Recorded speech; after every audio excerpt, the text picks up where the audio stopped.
So welcome back to day 2 for our BC course. You should have, well, let me get into it first. Today's Monday. Welcome back. This is our agenda for today. First, we're going to go over some announcements, and then our lesson for today is what is mindset. You'll have 2 assignments, mindset survey, getting to know you survey, and then, of course, our ending, which is signing off. So let me start off with announcements. First, I want to go over our schedule. I posted it in Google Classroom under the classwork tab. On Mondays, you do meet with all 6 teachers throughout the day. At the end of 6th period is office hours for all teachers from 2:10 to 3:10. That's time for you to meet with the teachers, ask any questions, get clarification, small group help, whatever it is that you need from us from that time, through email, through Google Meet, Hangouts, whatever it is, all the forms of communication that I showed you on the first day. On the rest of the week, we have what's called block days, which is a modification from what we actually have in-person sessions. We do have block days during the normal year. On Tuesdays and Thursdays, you'll see your 1st, 3rd, and 5th period teachers. And then on Wednesday and Friday, you'll see your 2nd, 4th, and 6th period teachers. And the schedule has all the times listed on there. So you can make sure that you are not late to your classes. And remember how I went over etiquette. Make sure you're showing up maybe 2 minutes before class to make sure that you can get in. There's no issues, whatever it might be. The next announcement I have is make sure you check your email. Over the weekend, I sent you an email regarding signing up for Bakersfield College. Tomorrow, we will have BC representatives with us in class. They will be assisting us signing up, helping you to sign up for your college accounts. You will need some information, and I listed that out in your email, including your social security number. Now, there were some privacy concerns that I had some people email me back. You do not actually give us your social security number. You do not have to provide it to me or say it out loud or show it on your screen or anything like that. You just need to type it into the application as you're progressing through the application on your own screen. So only you see where you type it. You do not have to have the actual card. You just need the number, so you know what numbers to type. If you do not have a social security number, that is okay. You just need to email Mrs. Garcia Williams. She is a counselor on campus. I provided her email in the email that I sent out. Just email her, let her know that you're signing up for the BC course and you need what's called a B number. B as in Bob. It's just a temporary number so you can sign up through Bakersfield College. And don't worry, we're not going to share your status with anybody. We're not going to let anybody know that you don't have a social security number. It's literally only so you can get credit through Bakersfield College. So make sure you check your email and read that. I also want to specifically point out a few people who have me for both classes because I also teach another freshman course. I teach physical science and I teach this careers course, both for freshmen. Geneva, Mel, Heriberto, Angel, Yandel, and Erica. If you guys are here, I want you to take a second.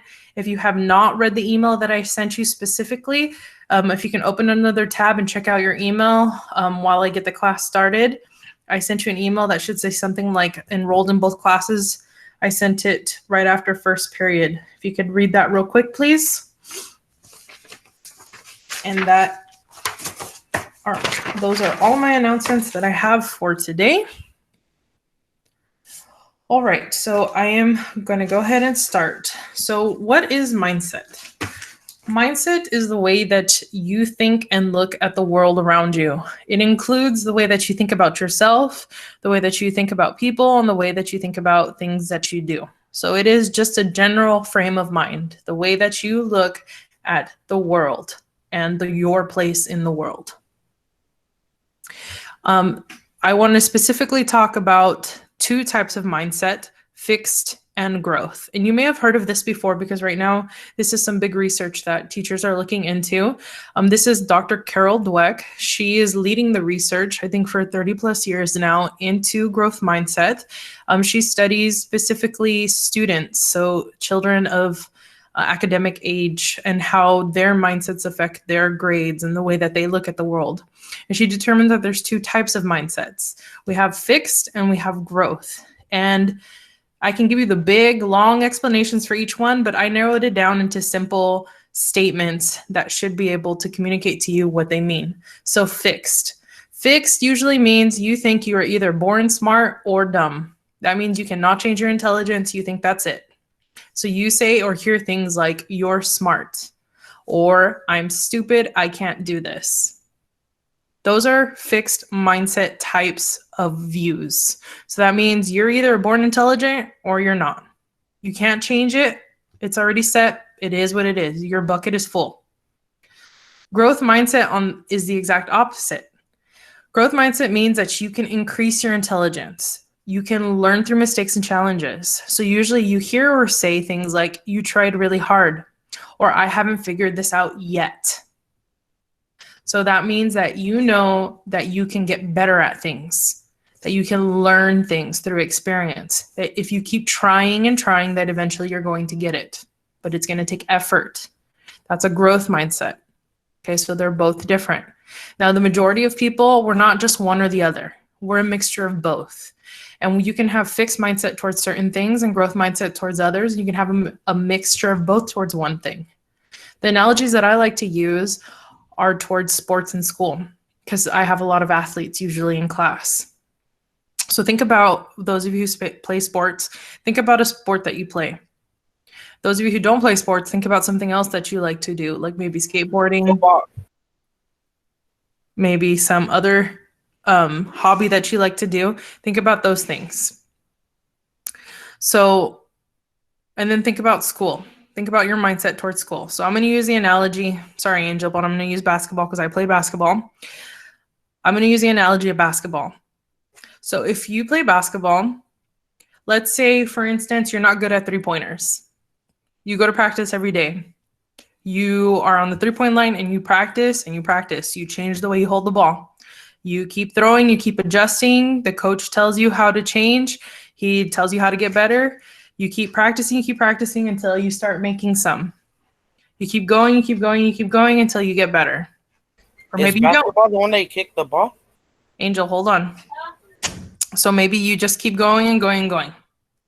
But you know that through practice, eventually you're going to get better. Eventually you're going to start making those three-pointers, and eventually maybe you'll always start making those three-pointers because your body adjusts, you get that muscle memory, you start making them. That's growth mindset, because even though you're failing in the beginning, even though you're not making those three-pointers, you're not giving up. You know that it's going to take practice. You know that you're going to make it eventually. That's a growth mindset. And a lot of people who do things that they enjoy, do things that they're interested in, they have a growth mindset. You understand that through practice, through failure, you're going to learn. On the other hand, when it comes to school, you give up easily. You have a fixed mindset. So let's say, for instance, a lot of people don't like math. Some of you do, most of you don't. You get a math problem in front of you.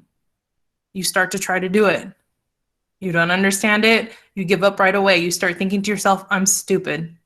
I'm an idiot. I can't do this. I'm never going to get this. You look around you, you see somebody who understands it, they're done already. And you feel even more dumb. And you think, wow, they're so smart.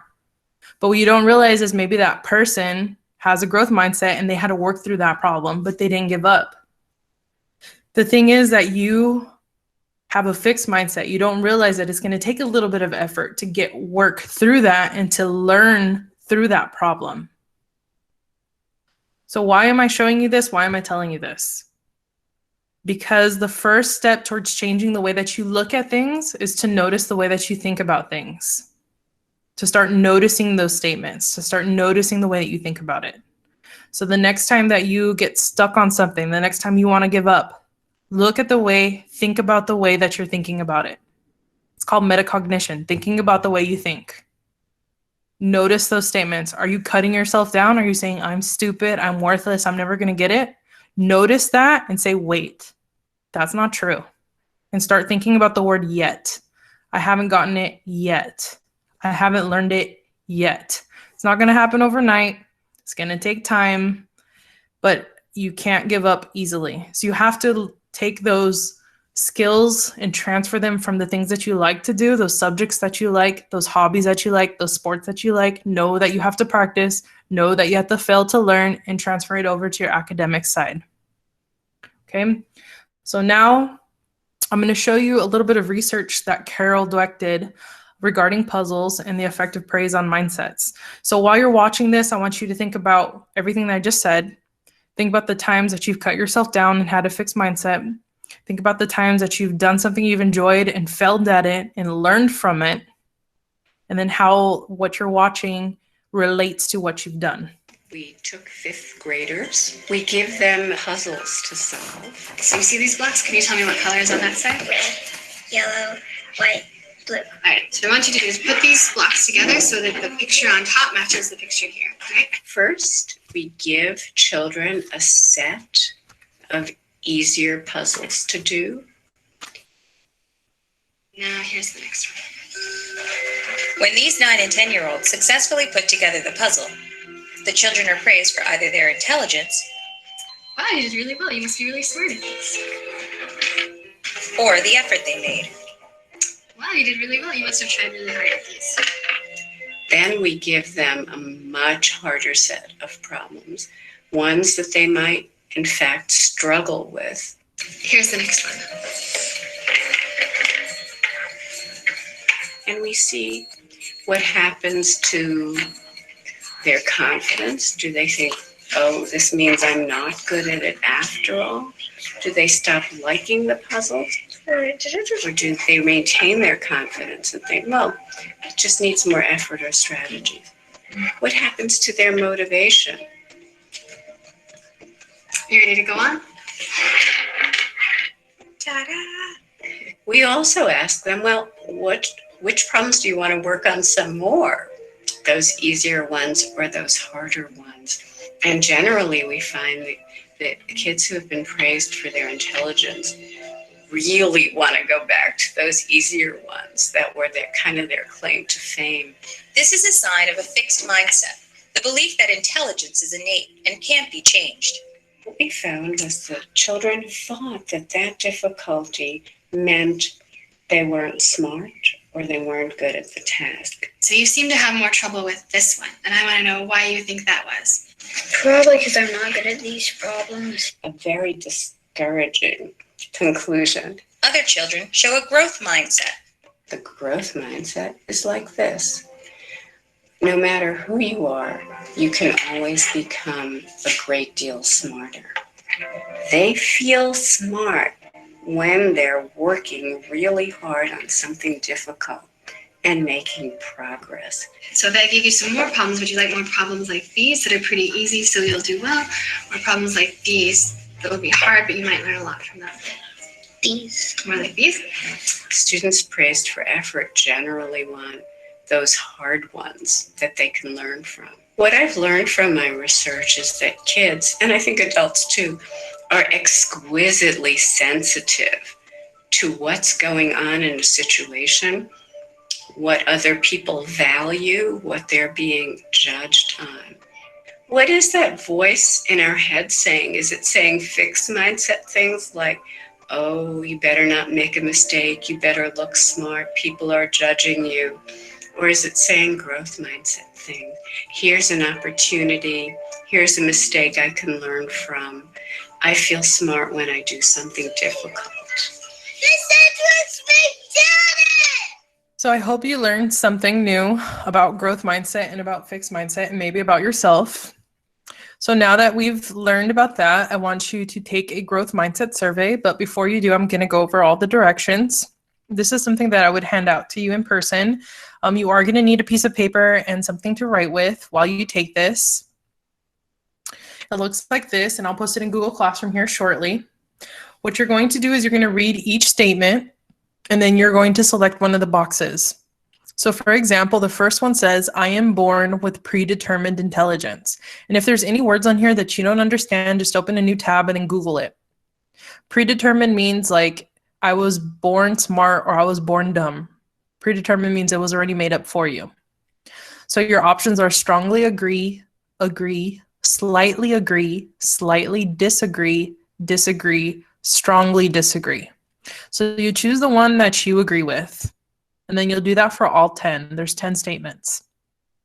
Then you're going to rank them. So each statement has points, or sorry, each choice has points. So strongly agree is 6 points, agree is worth 5, slightly agree is worth 4, slightly disagree is worth 3, disagree is worth 2, and strongly disagree is worth 1. So the first column is worth 6 points, the second column is worth 5 points, 4, 3, 2, and the last column is worth 1. So it's up to you how you want to do it.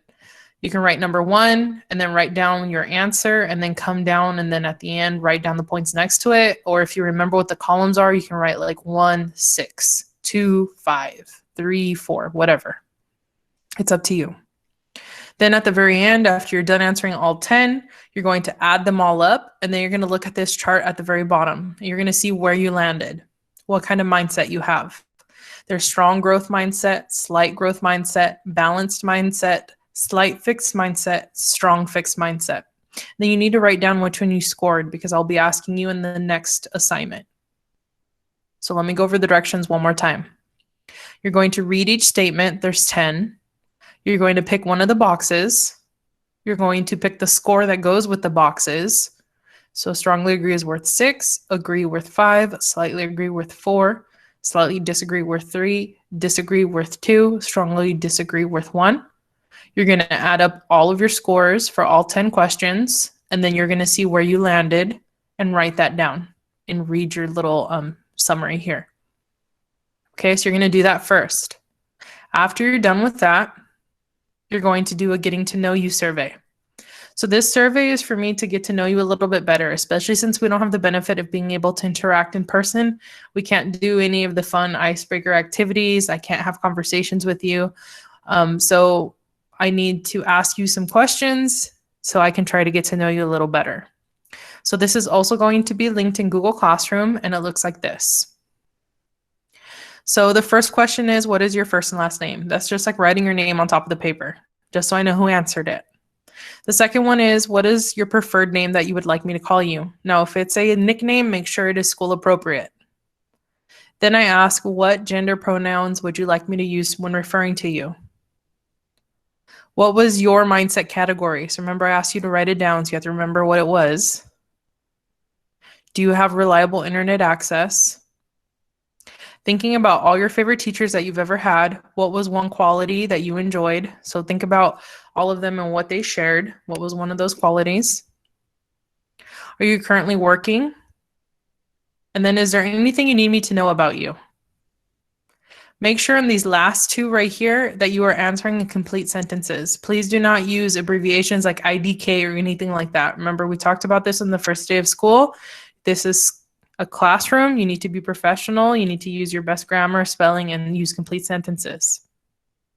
When you're done, you'll click submit, and then that's it for today. If you have not completed your Flipgrid assignment, you need to get that done because I am grading them today. I already added this assignment and the Flipgrid assignment into your Aries so you can see whether you're missing them or not.